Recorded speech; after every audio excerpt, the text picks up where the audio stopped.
Welcome to the Revolution Church podcast.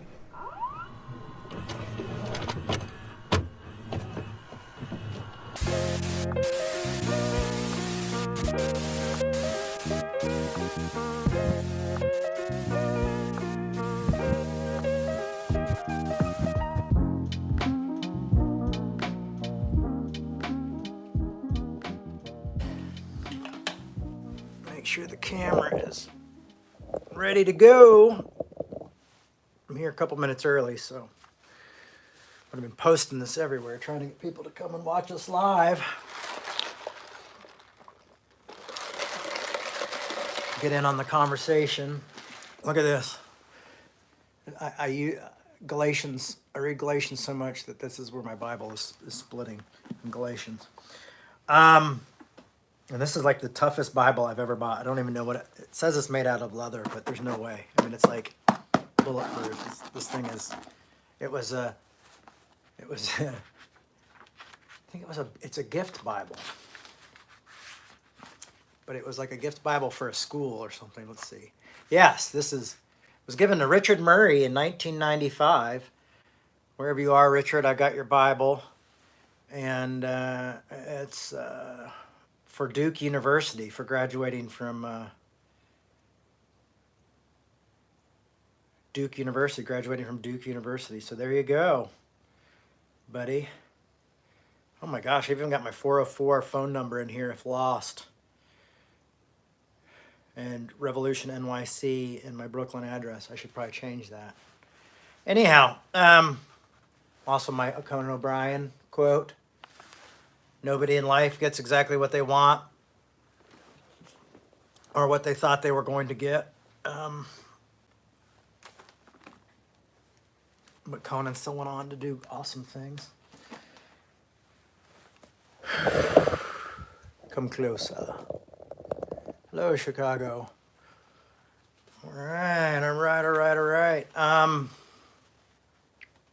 Let's see, what are we going to do next? We are going to jump into Galatians. I've got my monologue as usual. As we talked about last week, that we would continue doing Revolution, and here we are continuing to do Revolution. And of course, like, I got a thing from our financial person saying like, hey, I don't know if we're going to be able to make payroll this week. So, hey, if you can make a financial donation to Revolution at revolutionchurch.com, we would appreciate it. It would help. Anyway, that's a side note, just because we weren't going to, we're having some struggles. And that's why we were going to close down, but I'm going to try to keep this thing going.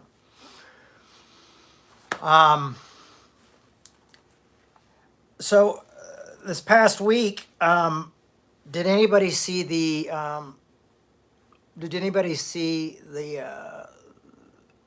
Jon Stewart interview? Or it's a clip. I think you have to have Apple to see the show.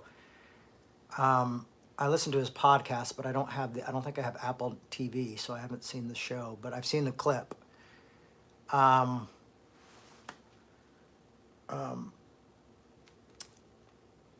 And he is, Jon Stewart is interviewing Senator Nathan Dahm, I believe his name is, from Oklahoma.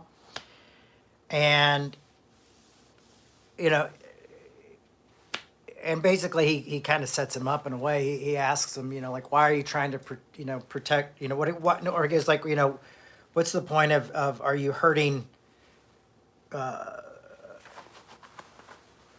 drag queens, not reading stories to children, why are you doing this? And, and the guy's like, well, to protect children.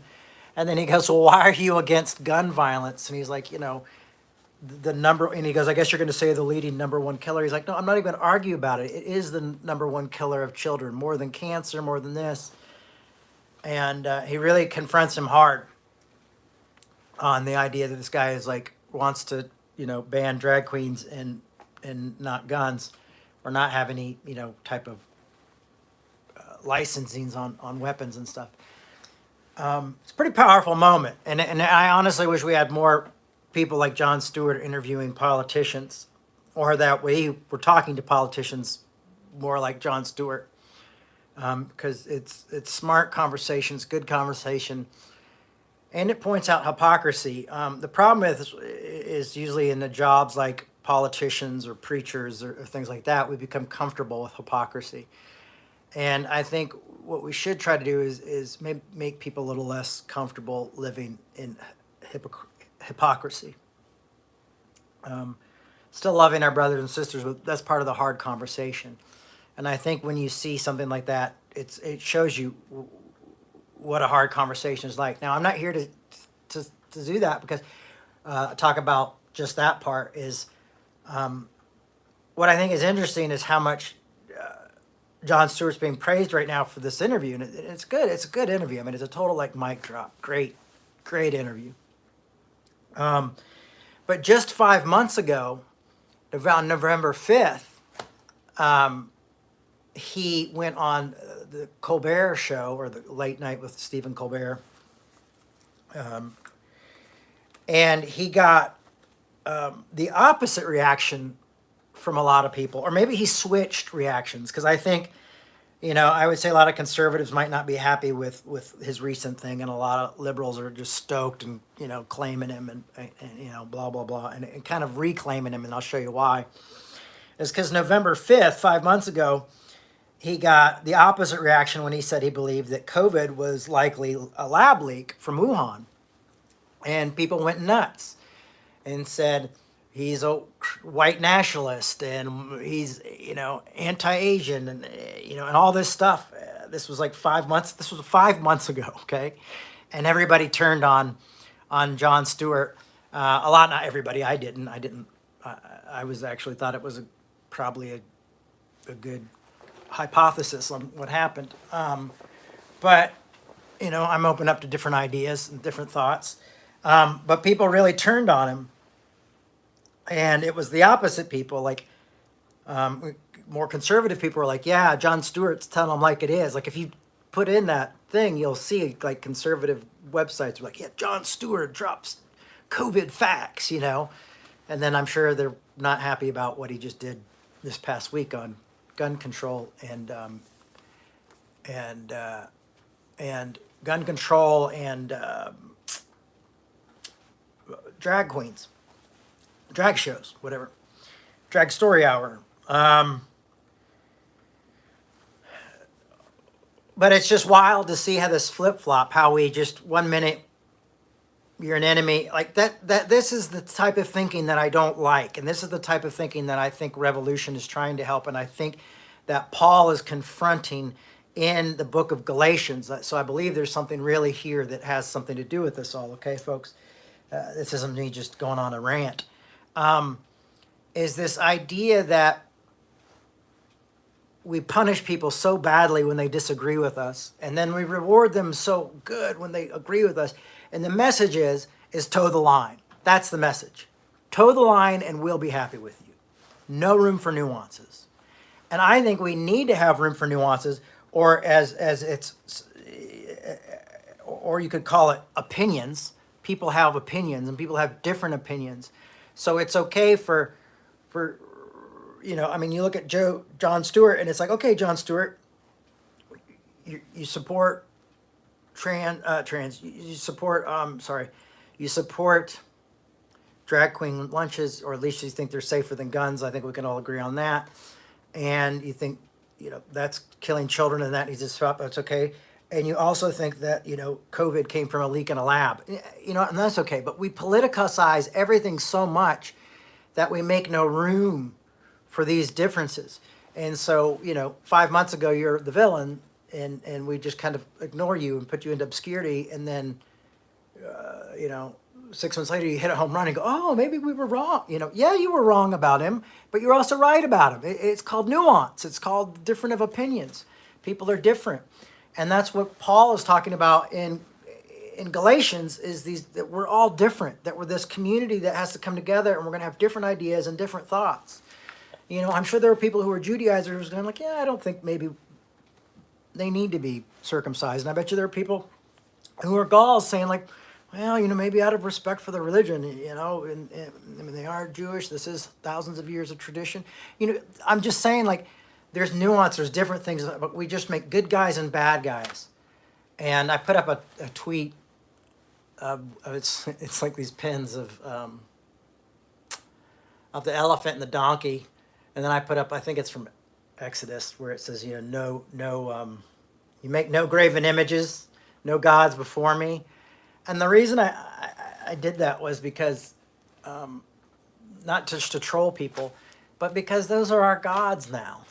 You know what I mean? Like those are the political parties have become our gods, and we've become, we've sworn some weird oath to them, and we have no room for nuance. There's certain subjects I don't feel comfortable talking about, and I may never be able to talk about because I'm afraid of people, because I'm afraid of what the people will do. Like we're not able to have these conversations. And we've got to work to, so if you really want a safe space, how about we make a safe space for unsafe conversation? A place where we can come and we can disagree well. That's the idea here at Revolution, is like we can come together and we can disagree well. And we don't have to get angry, and we don't have to take our toys and go home. And we don't have to hurt the other person. We don't have to take them apart professionally or tear them apart financially. Or we don't have to go and gossip about them and talk about how horrible they are and how wonderful we are. Because people, you're going to find areas, like you all would probably sit down and see that last interview with Jon Stewart and go like, oh man, we agree with them. Oh my God, it makes sense. Even those who don't agree with them would be like, ouch, that hurt. That's some truth bomb, But then if he sat down and started talking about COVID, you might be like, oh, hey there, red pillar, what's going on? Oh, slow down. It's like, it's okay for people to have opinions and nuances, and that's, often a sign of intelligent people because they're thinking through these issues and these ideas. And so we've got to have room for that, and that's what Galatians is about.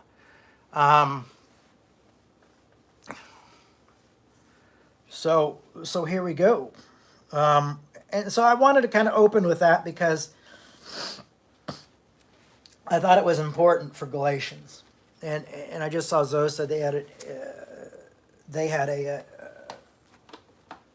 disagreement with someone, part of the community, and it was nice to be able to disagree in a safe space. It's so weird because a lot of people who are calling for safe spaces do not allow you to argue with them, because then they will say it's no longer safe and that you're somehow toxic. But I think just as there's people say toxic masculinity, there's also toxic conservatism and toxic liberalism and toxic all this shit. Nobody gets a corner of being the righteous group of people. We may want to, but we start making our own rules, it gets a little weird. All right, well, good morning. Can you tell I'm caffeinated? I hit the snooze alarm this morning for literally an hour. I swear I was so finally cozy. It's like your mind knows when you need to do something and need to work on something. It's like, oh, let me test you and see how much you really want to do this by making you cozy. Like you're sleeping on a cloud. So we're in Galatians 6. It's the final countdown. Maybe it'd be more appropriate if I did. It's the final. Sorry, no. Galatians 6. We're at the end. Sad times. I don't like the end. Sometimes I even do a best of after 6. Go back through it. Remind everybody. Kind of hit the. I don't think I'm going to do that. I think we're going to start on. We're going to do Paul Tillich's "You Are Accepted" next week. I'm going to try to put up a connection, I'm going to put up on different social media things. I'm going to try to put a link to that Paul Tillich talk sermon, which is all just, it's written out. It's never recorded. And we're going to take it apart. And so it's not going to be like a literal version of it, but you can read it, highlight it, underline it, ask questions about it. And that's what we're going to do, is we're going to promote it, and then we're going to put up little things, like little links to that. Galatians 6. Now this is a lot. Sometimes I think Galatians 6 isn't a lot, and then other times I think it is a lot. And So, one of the things we got to remember is who's Paul, who is the audience that Paul's speaking to? What is Paul trying to communicate to this community as far as like, hey, you guys need to work together, even though you have completely different ideas of religion and faith and all that kind of stuff. So how do we work together being so different? Imagine if we were all that different now. And he just, Paul, the apostle, just got done, talking about the fruits of the Spirit and what the opposites of the fruits of the Spirit are, what the fruits of the Spirit are, and also begging us in 15, if however you bite and devour one another, take care that you are not consumed by one another. So begging us not to fight and devour and be consumed by one another was another thing. So we're going to just jump straight into 6. And it says, my friends, if anyone is detected in transgression, you who have received the Spirit should restore such a one in a spirit of gentleness. Take care that you yourself are not tempted. Boom. Now, I want to say why this is important, and what's important about this is restoration is extremely important. I remember as a kid thinking when my parents went through their scandal that the Calvary was going to show up, that eventually someone was going to come and help us and bring us back, like get the family's wounds and restore us, and we'd go back to our life or something close to that. And it never happened. What happened was it was just like media and religious people just continued to pound my parents to dust, which me and my sister were friendly fire, I guess. And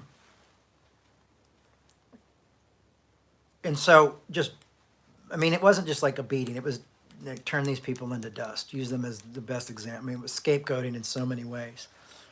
There's a reason we're doing a documentary that's going to end up being 4 parts or 3 or 4 parts, because this was a heavy thing, man.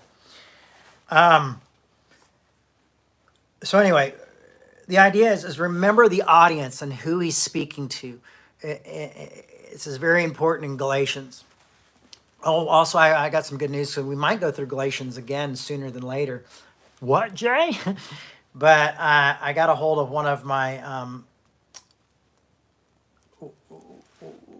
my favorite, oh God, what would you say? What would you call them? Scholars, one of my favorite biblical scholars. And he recommended some new books on Galatians for me. And I had one of them, but 2 of them I didn't have, and I'm going to start reading those. And if they get really exciting and we find a lot of new stuff, we might just jump in early. Who knows? I'm crazy like that. If I was like Andy Kaufman type person, we would just start at Galatians 1 next week again, because the point is we need to get it, and we need to get it well. But I think Paul Tillich will be a nice break. So when he's talking about transgressions, the transgressions he's saying is when you've been offended, or when someone else has offended you by maybe their life, by what they're doing, maybe by their religion, by maybe their tradition, or maybe they've hurt the community. What he's saying is you should receive them, you should restore such a one in a spirit of gentleness. And I love that. It's not restoration in a hard love, or restoration like a lot of churches, we're going to, we'll put them through restoration. Or I remember that one pastor who was really anti-gay and then came out gay, or that he had a relationship where he was same-sex relationship, and then the town told him that he could get his severance pay, but he had to leave town. Like he had to leave the city, he had to leave the state, and I'm like, what is this? Is it a Western? What is this, like some science fiction movie? This town isn't big enough for all of us. So if you want severance pay, just sign here, and you have to leave the town. And it's weird. The church, when growing up, I always heard the church is the only army that killed its wounded. And I still believe that in a lot of ways. That's what we still do, unfortunately. But now I feel like people outside of the church, the secular community, the general world, has said, hey, that's not such a bad idea. We're going to try that now. And now that's what people outside of the church do is like, hey, we cancel. You guys destroy these people. We could cancel them. Boom. Oh, what a great idea. No forgiveness, no grace. I like that. And that's what I mean by kill its wounded, is that when we have no place for grace, no place for restoration. And so Paul is saying restore, but not just restore, but do it in a humble, gentle way. But also be careful not to fall into the same thing. And I think what he's saying here is he's saying this is what's happened to this community. They fell because a group of people came in and said, no, this is how we think Christianity and Judaism should be handled. And people fell into that. And I think what he's saying is if you guys fall back into these same habits, help each other not to. And be gentle with each other when you help to not do this, okay? But also be careful that you don't just sit down and then you both fall into the same thing of this judgmental attitude, of this way of thinking. That's where I'm going, because I'm just trying to keep it within the context of the letter. Because this letter would have probably been read in one sit down, to the community. Take care of yourselves that you are not tempted. 2 says, bear one another's burdens, and in this way you will fulfill the law of Christ. For those who are nothing think they are something. They deceive themselves. And what he's saying is like, to a lot of these people, like the Judaizers are thinking that they were special somehow. And he's saying like, no, you got to help these people. You don't need to tell them what they have to do. You need to help them lift their burdens. You don't need to give them burdens and say, here are your burdens. You need to find commonality. You need to find these burdens and lift them together. You need to lift your hard times. You need to suffer together. You need to help each other. You need to be there. You need to be a community that cares for another, that's gentle with one another. That allows people to go through this. But what's interesting is if you follow this, because Paul's going to say something that sounds exactly the opposite, literally in the next sentence, which is very interesting. He goes, those of you who know nothing of Christ, for those of you who are nothing, think they are something, they deceive themselves. So basically, when we think we're special, or we think we're the ones that really have it, or I'm the most, whatever, we're fooling ourselves. And then it says, all must test their own works, then that work, rather than their neighbor's work. So that will become a cause for pride, for all must carry their own loads. Now, listen to this. What it's saying is share each other's burdens, but at the same time, don't give your burden to somebody else. Don't put your own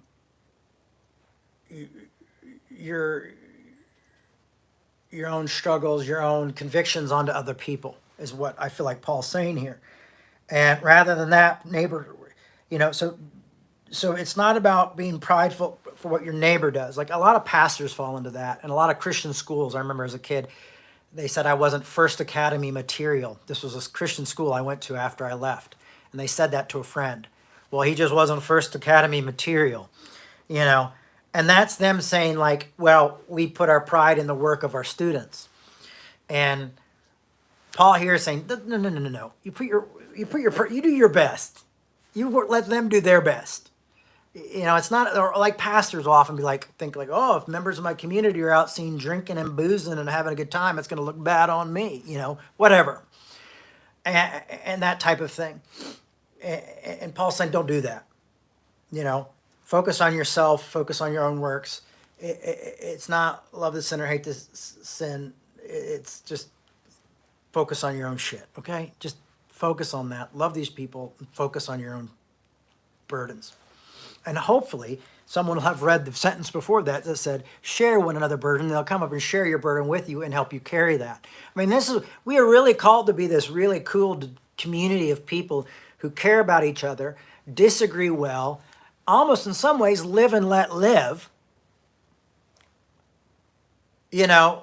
which is wild. In some way, live and let live, with this idea of saying like, well, and if it becomes a burden, we'll sit down and we'll talk about it and we'll have this conversation. Now, I know a lot of people would disagree with me on that live and let live thing, but the reason I think that is because he's showing us the fruits of the Spirit. He's showing us the things that are the opposite of that. He's trying to say, be responsible for your own things, for your own issues, but help others with their issues. I mean, this is really kind of a way of saying, like, this is how we live in community.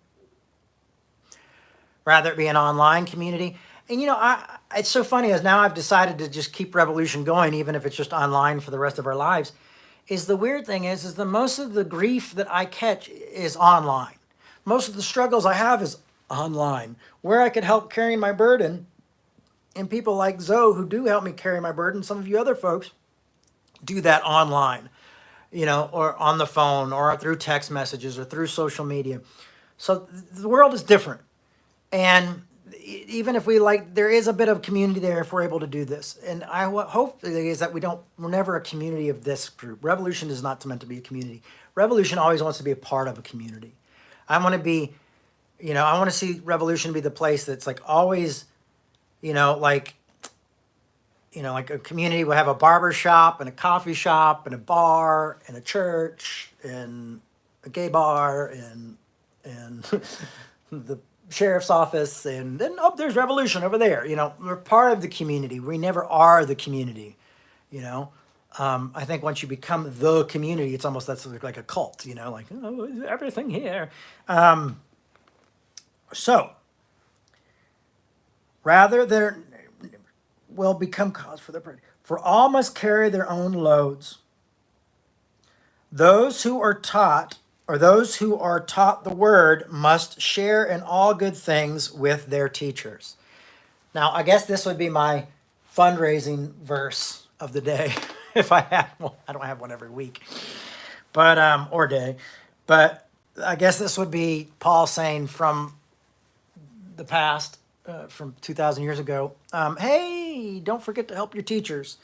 So 6 says, those who are taught the word must share in all good things with their teacher.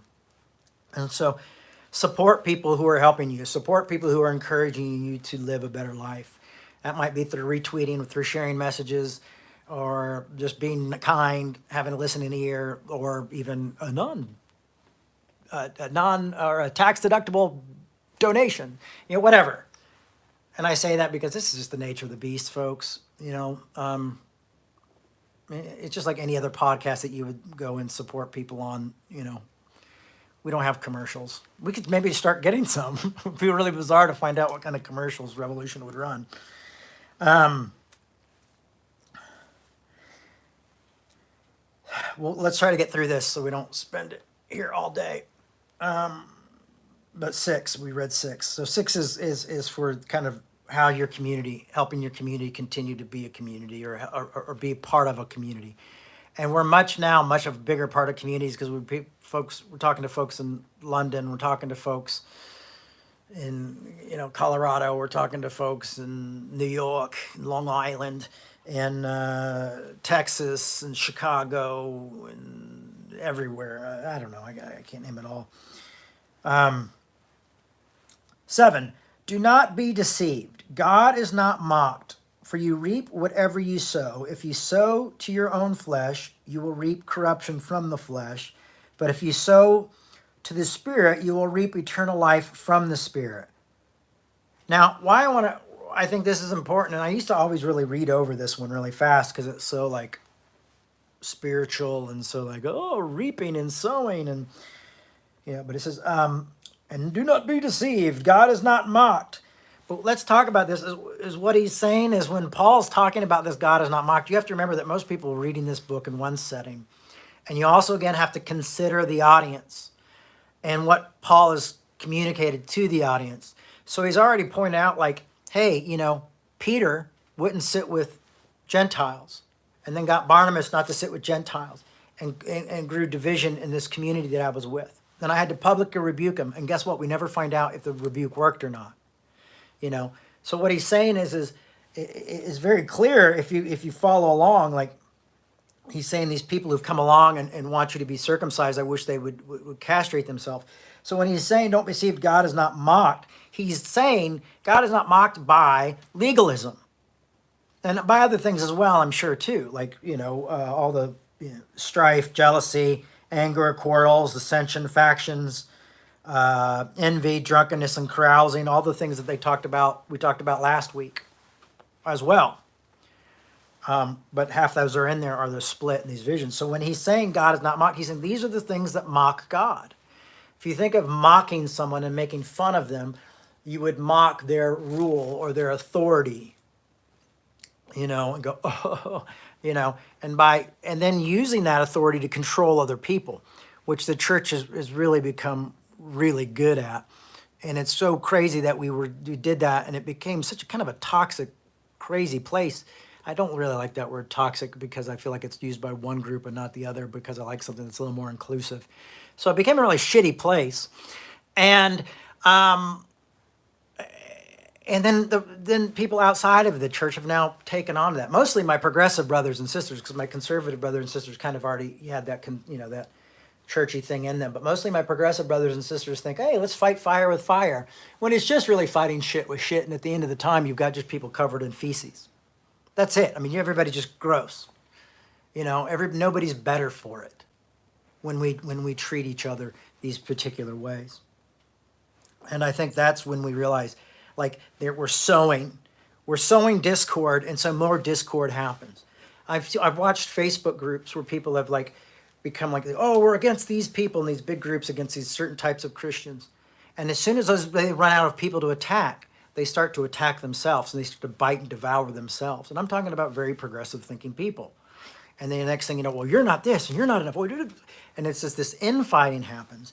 And I think that's what you start to reap. Because what comes out is well, I'm attacking this person because they deserve to be attacked. It's like attacking Mark Driscoll. There's a lot of stuff he needs to probably be corrected on, right? So we'll attack him. Then we'll do this. But then eventually you run out of those people. And the problem is there's no restoration in being the judge or being the self-righteous, I'm going to sit up here and judge, or I'm going to come up here and talk about how uncool these people are, and we're going to make them look like idiots, and thank God we're not idiots like them. Am I right? But there's no restoration involved for those folks. Instead, we just mock them and we make fun of them, and we say how deceived they are, and then we make fun of people who follow them and say how deceived they are. So there's no peace made. There's no restoration. There's no gentleness there. So this is a problem I have a lot with seeing a lot of online people who are oh, well, we used to be Christians, but now they're all fucking assholes. Or we are Christians, but we think these Christians are bad. And oh, no, these, then they'll say, oh, no, you guys who are deconstructing, you're the bad ones. No, you're the, and it's you guys, this doesn't reap. Nothing grows from this. This is just dead ground. It's just destructive. It's worse than dead ground. It's poisoned ground. And the ground is poison, and it's killing killing the lives of both sides. Yeah, I might agree a little bit more with the deconstruction side. But if the deconstruction side isn't thinking about restoration and love and forgiveness, then they might be deconstructing the wrong things. They may be forgotten about the love and forgiveness and grace. The other side did. A lot of times what people are rejecting is just the other side. But the problem is they keep the principles, and they throw out the ideas, but they keep the legalism, they keep the zeal, they keep the exclusiveness, but they just have different rules and regulations now that fit their life better. So it's just kind of this switch. And what we want to do is say, nope, there's a third way. And we're not going to do this. We're not going to make fun of these people, and we're not going to make fun of these people. We'll have a joke every now and then because, heck, we're human beings, right? But we want to see, how can this become community? How can this change? Even if the community is saying, how does this become a community? People say, well, I don't believe this anymore. Okay, well, we still want to be friends, or I'm going to go believe this way. I think about this, and I don't, and I think that, people shouldn't be this way and shouldn't do that. And I go, well, I don't agree with you, but I'd still rather be your friend so we could talk about this. So those are things to think about. And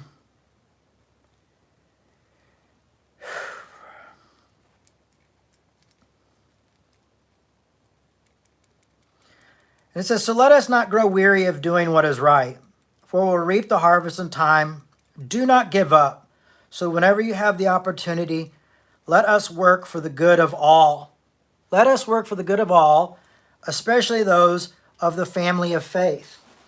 And it's not the family of faith of the denomination. I put up this comedian the other day, and he was talking about, he's every other religion, you get Jews are Jews, Muslims are Muslims, Sikhs are Sikhs, is it in Christianity? Like you've got like the Christianity 31, and he said 31 flavors of Jesus. I wish I could remember the comedian's name.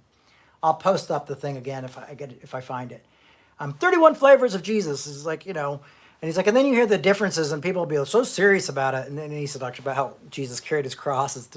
But he's like, you've got Baptist and Southern Baptist, and he's talking about all the different denominations, and so, and then we think, well, people in our own faith, so we got to love people in our own faith, and then we think it's not our own faith, we think it's our own denomination. Well, I don't have to love Driscoll's, or I don't have to love, I can't keep up with, Driscoll is such an outdated reference.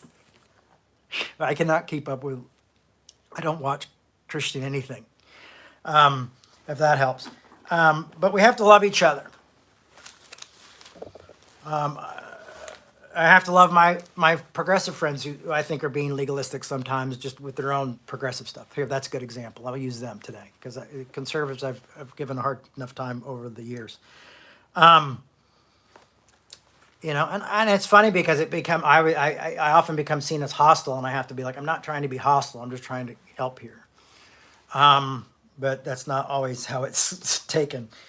But it says, whenever we have the opportunity, let us work for the good of all, especially for those in the family of faith. But I want to read this. So let us not grow weary of doing what is right. Now, as a kid, I would have thought like this meant abstaining from everything fun.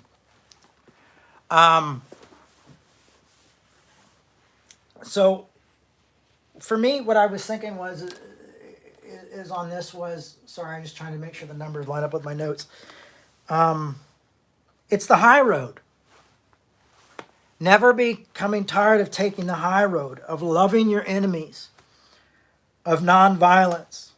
These are the things that I need a reminder for.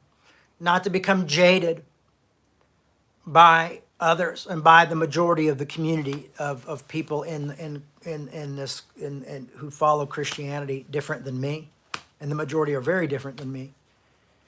And not grow weary of that. And not attack someone because they think differently than me, or not lose my shit, And it's weird because it's like, so to do that, you have to show grace and mercy, and it's still tough. And showing grace and mercy to those who will cancel you if you do speak out. So for me, it's we once again have to remember the audience who he's talking about. And what he's trying to say is, don't get weary of making room for each other, is what Paul is saying here. Don't get tired of making room, Judaizers and Gauls. Don't get tired of doing the right thing, of maybe holding your tongue or sharing a meal and enjoying different customs and seeing different things. I mean, these feel like two different faiths. And he's like, you guys are one in Christ, but man, you guys have like two different ideas of what Christ is. And you should really share in that and not get weary of sharing in that and continue your patience and stuff. And patience, and loving other people can get weary after a while, especially when it doesn't feel like it's a two-way street. But when we love the one-way street, sometimes that turns that one-way street into a two-way street. It really does. That's what Dr. King said. That's what Jesus said. That's what Gandhi said. Even Malcolm X later in his years talked about that kind of thing. So definitely my brother Cornel West has said that. A lot of people, that's when they think, oh, Jesus was a cool guy because of that. So is there room for that and room for us to remind ourselves not to grow weary of loving others?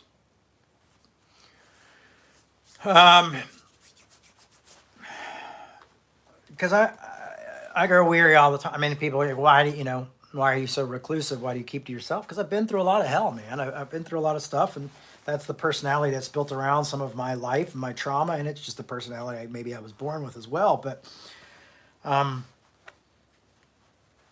still trying to be me, and offer what I can to society. And I think if we can be who we are, because no one else is going to be us. No one else can be us. So hopefully we don't grow weary of being who we are and helping others. I'm slowly sinking down, so I should probably sit up. And I think that's vitally important to think about.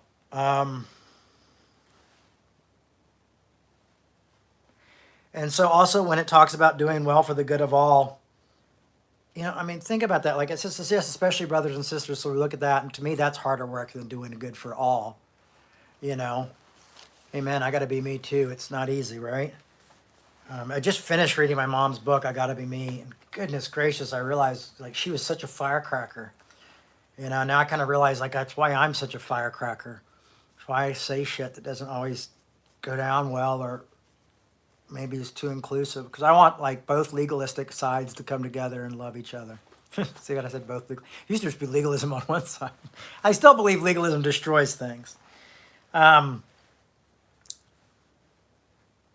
The good of all, especially us. So, but the good of all. I mean, when you think about that, the good of all is the Republican and the Democrat. All these different people, but it's also being willing to sit down and talk to people who are racist, and hopefully see them change, and show them, help them to learn how to change. And it might be speaking truth to them, like Jon Stewart spoke truth spoke truth to the Senator Nathan Dahm in Oklahoma, or how he spoke to Colbert. Him and Colbert had the conversation 5 months ago, about the leak. One agreed, one disagreed, and they still had a conversation. It didn't end the world, but all of us, sat aside and decided to figure out, oh, well, I'll just say who, we'll just all decide what Jon Stewart believes and what Stephen Colbert believes based on this one conversation. Like, have the world not become like 80s evangelicals? I'm just saying, like, it's just insane, right? Or just Christians in general, like we need a new denomination.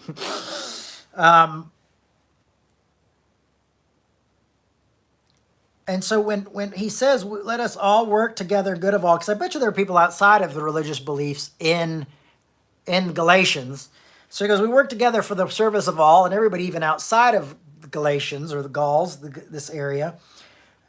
Let us work the good for, and especially work for those of the family of faith. So we just continue to work to help each other. The good of all. I can't say that enough. I grew up thinking the good was always save everybody from hell. I think now being the good from hell is keeping everybody from going through hell, and that we don't put people through hell. Because it seems like that's what we're doing to each other. No room for the other's suffering. We think suffering is like a pie chart. It's not. It's like I saw once said that unity's not pie, or equality's not pie. Well, suffering's not pie either. It's not everybody gets a certain amount. All right, let's finish this and go home. Most of us are home, but let's finish this and go watch the what is this story? The Pascal, is the Pedro Pascal show still on? The Rest of Us? Is that what it's called? The Last of Us? Okay, 11. See what large letters I make when I am writing in my own hand. So here, Paul is writing in his own hand. I mean, the whole time Paul's been dictating this. Could you imagine being the dictator with the book of Galatians? And he probably was like, no, stop, come back. He must have been a madman. But here he is writing in his own handwriting. I like using big letters because the Apostle Paul must be dyslexic just like I am. No, I'm just kidding. That's what all dyslexics do. We always just try to find the smartest dyslexics to say, look. See what large letters I make when I'm writing my own hand. It is those who want to make good showing in the flesh that try to compel you to be circumcised, only that they may not be persecuted for the cross of Christ. I mean, so much is in that one sentence right there. He's saying those people who are trying to make you circumcised don't want to deal with grace, the message of grace alone. And sometimes that's what we're doing when we're virtue signaling, is we're trying to virtue signal and look a certain way so we don't get condemned from our tribe or other tribes, or the bigger oversharing tribe. So we try to, maybe if we become a little more legalistic about this, it's weird. Like, I'm anti-war, and I put up a peace thing about something the other day, and this guy deleted it, and it was a total like progressive site, like I was like, what? We can't use peace symbols anymore. This is freaking weird. Like, we can't. This is your this guy's social media is a power to him to be able to do whatever he wants. But I'm just saying, like, I DM'd and said, can we have a longer conversation? And they decided not to. But he's saying, may not be persecuted at the cross of Christ. He's showing the reason why these people came into your city, why these teachers came in to say, you got to do it this way, you got to think that way. Peer pressure from the majority. I mean, I think that's what political correctness often is like peer pressure. And now we've got two peer pressures of political correctness. The two parties have their own PC-ness now. Their own PC-ness? Even the circumcised do not themselves obey the law, but they want you to be circumcised so that they may boast about your flesh. Once again, often what communities do and often what pastors do. I fell into that trap years ago, and thank God I got out of it. May I never boast of anything. Now, this is this is pretty cool because this is really a way I tried to live in my work is, people would, I remember seeing, and I don't know if this will make sense to you, but when I remember seeing people on the train in New York and they'd be like, oh, Jay, sorry, I haven't been to Revolution in a while. I'd be like, don't worry about coming to Revolution. I'm like, I don't want everybody there to come every week anyway. And I'm like, you're the type of person we want to be at Revolution because you don't want to be there half the time. And that's great. That's fine. You don't never need to feel guilty. Guilt needs to be taken out of this equation. And so here he says, may I never boast about anything except the cross of our Lord Jesus Christ. And for me, that kind of idea came from, it's not about me. It's not about numbers. It's not about how many people are here or how long this goes or whatever. Those are all great, because that helps. It helps keep it going. It helps me pay my bills, helps me be able to study during the week and work on these talks and take care of my kids 50% of the time, which I'm not getting much done when I'm doing that. So I'm like 50% of a person. But man, that other 50%, I've had such a great time with my kids lately. I love them so much. It's insane. But anyway, may I never boast about anything except the cross of our Lord Jesus Christ, which has got to be weird for some of you because you're like, I'm not really a Christian, Jay. And that's cool. I get it. I understand. I would say I'm not really what you would consider confessional Christian, like a traditional confessional Christian. Christianity is a little different to me as well. But I want to boast about Jesus, and I want to boast about Paul. Like now, I'm like, Paul, you're dead, and you did a good job communicating gospel. So I'm going to brag a little bit about you too. But I'm also going to disagree with you. Is that okay? Oh, of course it is, because you already said it was okay. But I would have done it anyway. By which the world has been crucified. Okay, so may I never boast anything except the cross of our Lord Christ, by which the world has been crucified to me. So he's saying the world is, gone. The world has died to me, and I to the world. I'm not much interest to anybody. And I feel that way. So now I finally understand, I think, what Paul's saying in this, to be honest with you, over the years, is that I never thought I would be in this place where I was trying to get my conservative brothers and sisters to think differently over here, and now my progressive brothers and sisters to think differently over here. And and you go oh, do I have a place in the world? Because I'm not a moderate either. I'm not really a moderate. So it's trying to find people who think like me. I have a few folks, you know who you are, and I think we're growing. But it's so you go oh, maybe I don't have a place in the world. And then you read something like this, and Paul's saying exactly, because it's your job as a leader, your job as a speaker, to come in and help people think differently and maybe not be on the same line where they're at. I don't think I'm ever at the right place where everybody else is at. And that's not because I'm so progressive and I'm so amazing and so genius. It's literally because this is how I'm built and how I think, and because I do spend time on my own, and because I do watch people compulsively and think about things compulsively. So it's not has anything to do with holiness as much as it does just my brain's wired, but dyslexia and depression, and it's not easy. It's just, it hurts. It's not fun. It's nothing to brag about. The only thing I can brag about is grace. Grace is amazing, and grace is for all of us, and that's the thing that kind of gets me going. The world has been crucified. I missed the last part of that. It's something about living up to the cross. Well, the great thing about the cross is the cross is also, remember, is God's humiliation. It's also the idea of Jesus feeling abandoned. It's the moment of abandonment like this horrible, horrific moment. And that we want to turn it into like, this victory, like Carmen or something, like, he has risen. But on the cross, he's not risen. He's bloody, he's dead, he's failed. They're like, any point at that point where anybody was like, I want to be a Christian theologian about this guy Jesus, and was looking up at the cross going like, wow, I'm going to have to learn to be an acrobat in order to freaking explain this. This is humiliation. Well, God's been humiliated if this guy is claimed who he is. So there you go.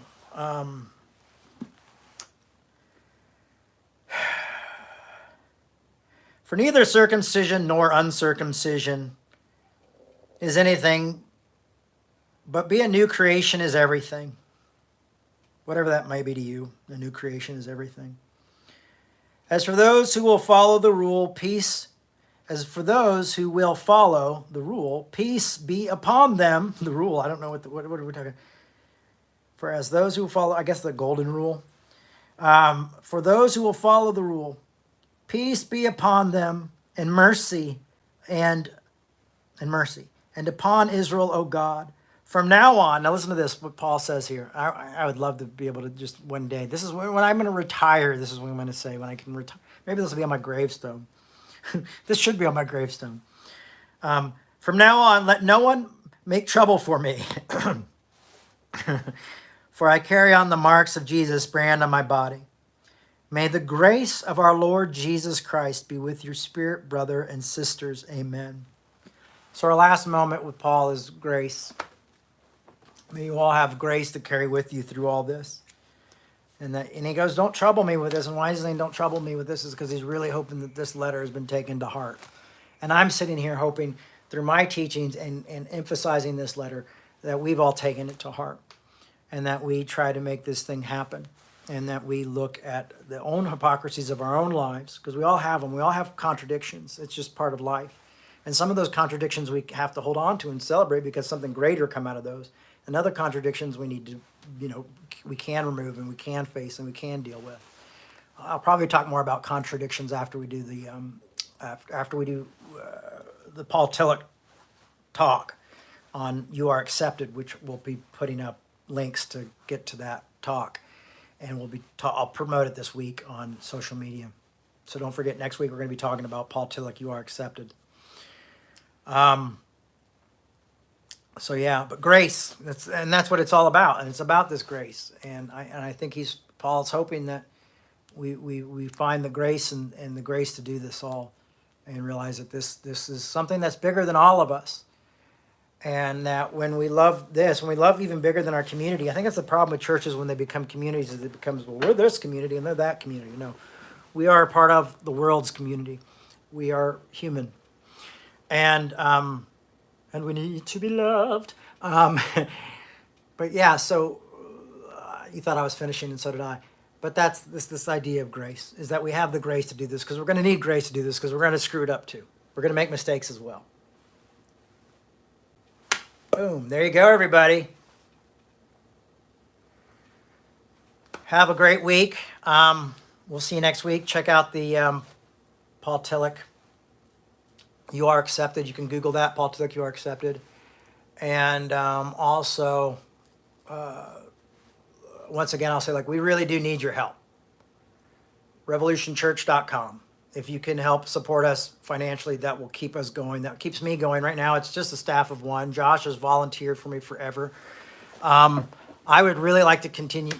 We are going to continue doing this, but I really would like to be able to get paid and also pay the bills of the people who do our finances for us and our taxes for us, and for all the other stuff that we have to do to keep going, and myself to be able to pay my bills and raise my children and still allow my job that I've been doing for almost 30 years now to exist. And you all make that exist. You all make that happen if you find this to be something important in your life. And if you do, I appreciate it. And if you don't, that's okay too. And if you don't have finances, just sharing this stuff on social media could help. I don't know why no one shares anything on Twitter anymore, but I guess on Instagram and Facebook. And if you're really cool, you'll share it on Twitter and you'll win a special award when you get to heaven, and a t-shirt that says I supported revolution on Twitter. All right, love you all. Bye-bye.